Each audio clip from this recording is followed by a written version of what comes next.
Hello, everybody. Welcome to Adagio Live. I want to give you a little help to listen to Gustav Mahler's first symphony. And then every week we will talk about another symphony.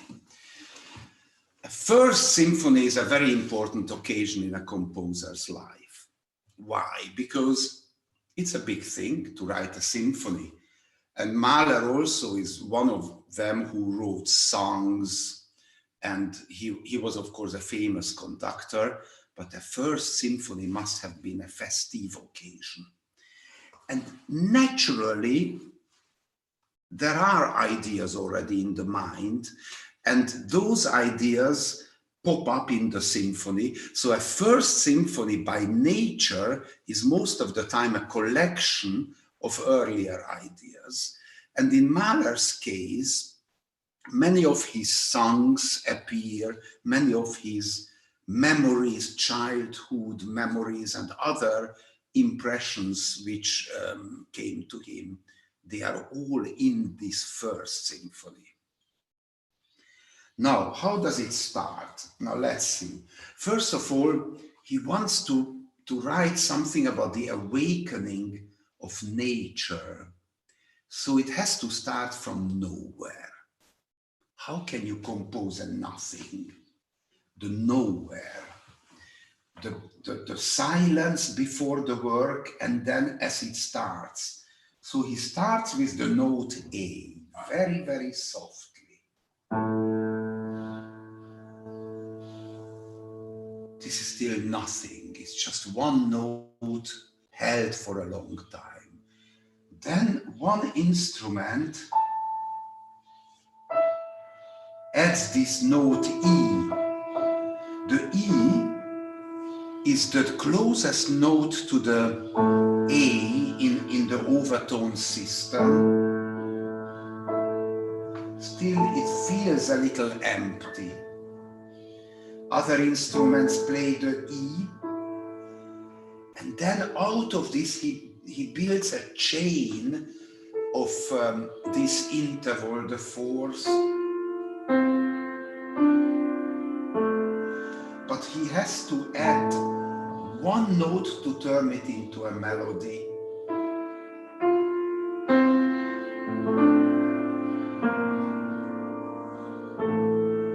But when this new note appears, he hovers a little bit, he waits. Suddenly there is something coming back, like a little military signal, maybe a childhood memory or something, but it's not even clear. It's just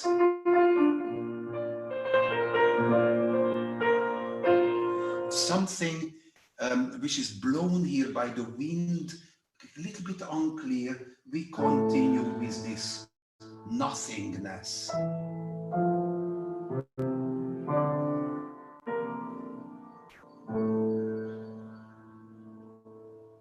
And then gradually he starts one of his songs, which is this Ging heus morgen übers Feld. I go out to the nature in the morning. It's full of optimism. It's one of his earlier songs, so again a quotation. Out of this he builds the first movement. And this first movement slowly, very gradually develops. And from this song, it becomes a symphony. It becomes the first movement of a symphony. What you should hear when you listen to it, try to observe the gradual awakening. Give yourself a little time when you listen to it. So you don't expect something too turbulent too early. Very slow awakening in the morning. It's so beautiful because it's very, very natural. And because Mahler has this contact to nature, it feels very honest. So the first movement will be about nature awakening in the early morning. And that will lead us to the second movement. You remember the notes, how he started the first, and with the same notes, he does something completely different in the second movement.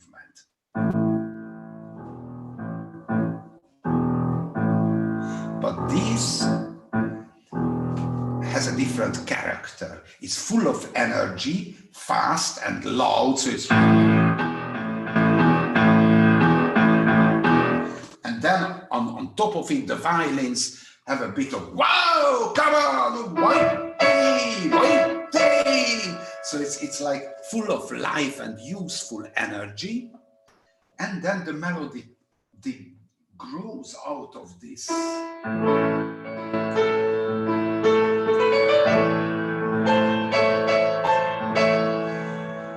What does he write? When earlier Mahler wanted to describe his movements, he wrote the lines there with open sails. So there is a lot of wind and there is a boat almost flying forward with this youthful energy. It has a fantastic level of energy in the whole movement. And suddenly it stops and we are somewhere else. And then we have a little trio. We call trio is a middle section of usually a dance movement, a movement of dance music. And where does this trio take us?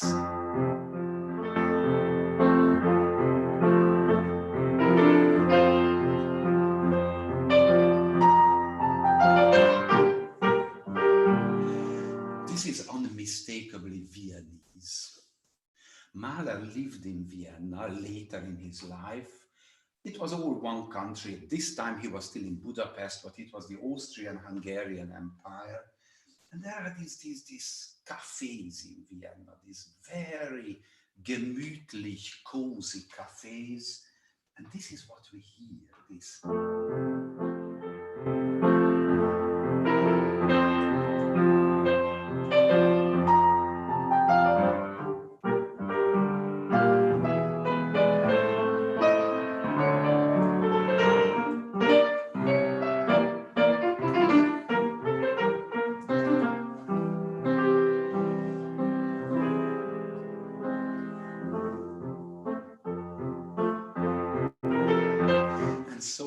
This music isn't really classical music. It's not something serious, you know. The composers around Mahler wrote very serious music. Brahms, Bruckner, and the whole generation. Now, how is it possible that this young man has the courage of putting sort of cafe music, this almost Schrammel music, something extremely sort of entertaining, light music in the middle of a symphony?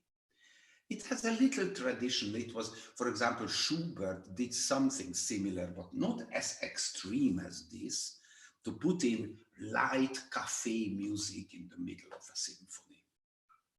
But Mahler had a very, very complicated, ambivalent relationship to Vienna and to the Austrians in general. Being Jewish, being born in Bohemia, which was part of the empire, he was in it, but he was also a little bit an outcast. At the time, Mahler had a love-hate relationship with Vienna, and we hear it everywhere in his symphonies, because it has so much desire and beauty. I mean, just as the theme comes back, just this note, this G sharp, has so much desire in it. And still, we are in a cafe in Vienna. This is his country. This is his patriotic feeling with a lot of pain. Then, at the end of the second movement, naturally, as in the orderly classical form, the energetic music with the open sails will come back. Now this leads us to the third movement. Mahler must have had many ideas from his early childhood. I mean, you all know this song of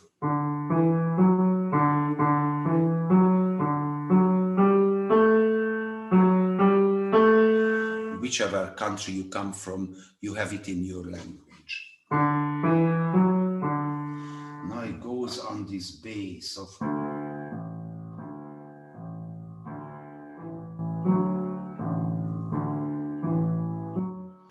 but then something happens, turns into minor, it's better. Then he adds one note.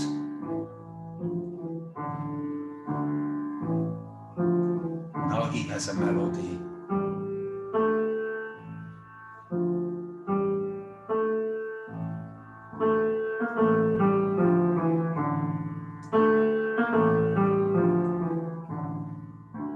But it's still this childhood song. What is this bass line? He used it earlier, for example, in a song.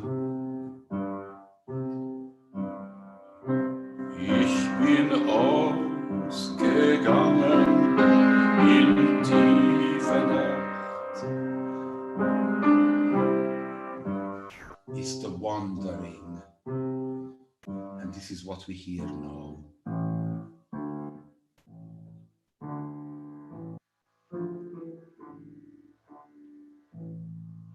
It will go as through the whole orchestra in various instruments. And then a beautiful transition. He hovers a little. What shall he do now? I don't think he was really thinking. He suddenly had an idea which popped into his mind. Maybe a Jewish folk song or something.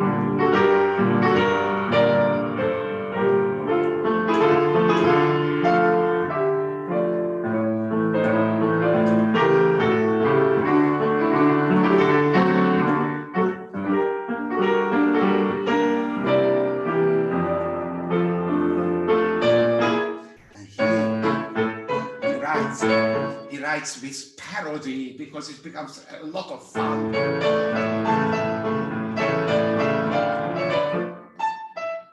Do you remember the first movement? There were also these notes. Then even birds came in the first movement.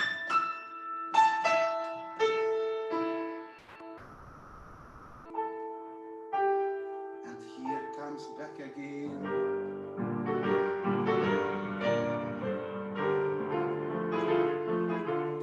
Unmistakably Yiddish folk song style, which is part of Mahler somewhere deep down. Of course, he converted to Catholicism, but this is the childhood memory which came up in that moment. Then another episode happens. It jumps from one memory to the other one.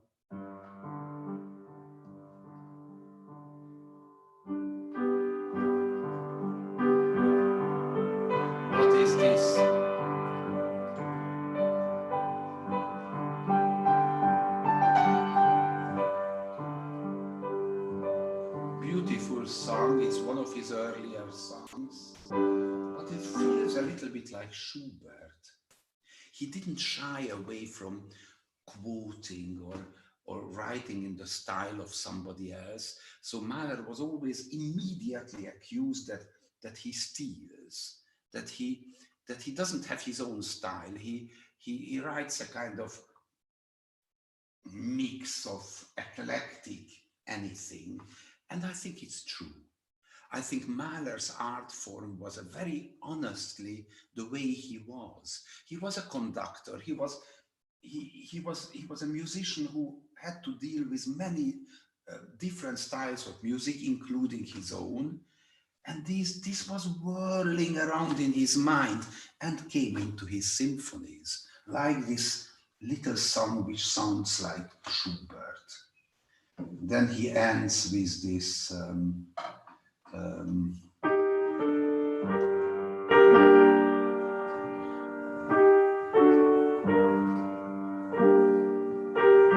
this is also a quotation of an earlier song. Die zwei blauen Augen von meinem Schatz, die haben mich in die Weide. So I feel that Mahler simply composed almost whatever was dictated to his unorganized mind. The mind accepted the memories and it went on the paper and it became a symphony. Then we hear again this, you remember? And that will end the third movement. The last movement is magnificent. It has a concept, and the concept originates from Beethoven. Beethoven invented this art form of tragedy leading to jubilation. From the hell to paradise, a journey from the worst experience to the most magnificent one. This is in Beethoven's 5th Symphony, 9th Symphony. This is the new vision what a symphony should be. And Mahler composed it in his final, magnificent, grand movement. And then at the end, it's pure jubilation. In this moment, incredibly loud orchestra, something which has never been heard before, must have caused a riot at the first performance. He even writes that the horn players should stand up and overshine everybody with their melody. Simple, but do you remember how he started the symphony? And now,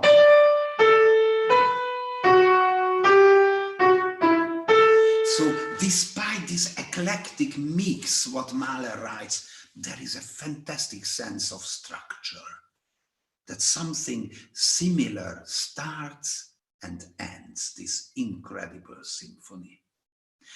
Now, I was told that you can ask questions. You have a link here below.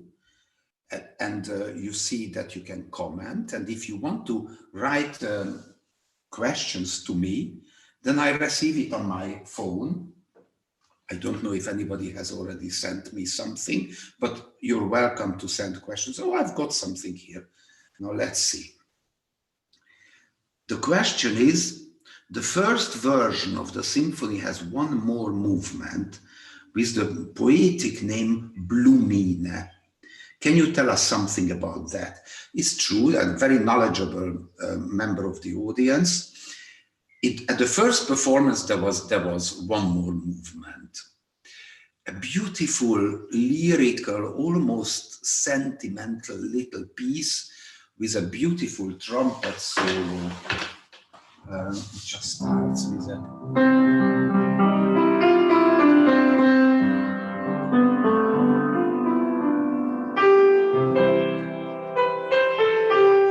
trumpet plays it.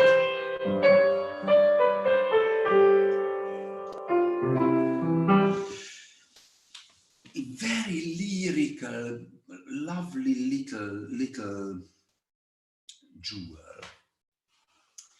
Now, why did Mahler drop it from his symphony? I think it appeared a little too sentimental to him. And Mahler, on one hand, is extremely emotional. That's why we love him. But he doesn't want to go over a certain limit. He writes very often, don't be sentimental. He writes it as an instruction to us musicians. And he cut this movement because I think it appeared to him a little bit over that line of control.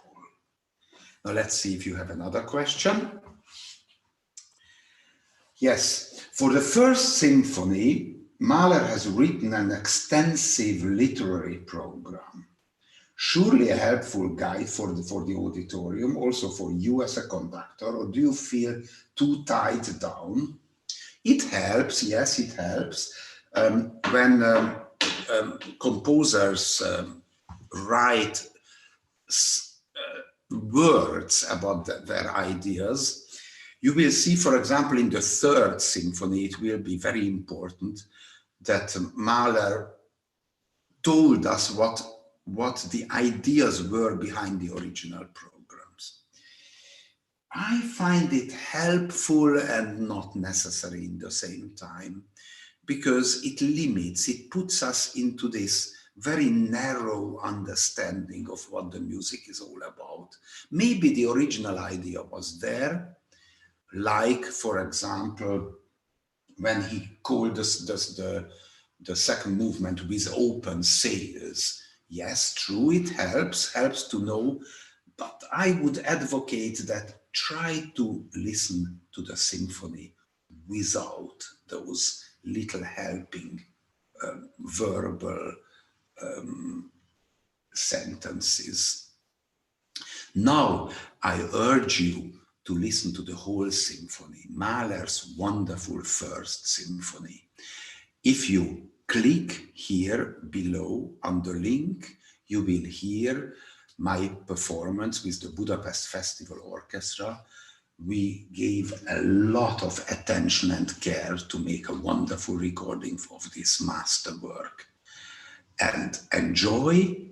This was Adagio Live this week. I will see you next week with the second Resurrection Symphony. Goodbye.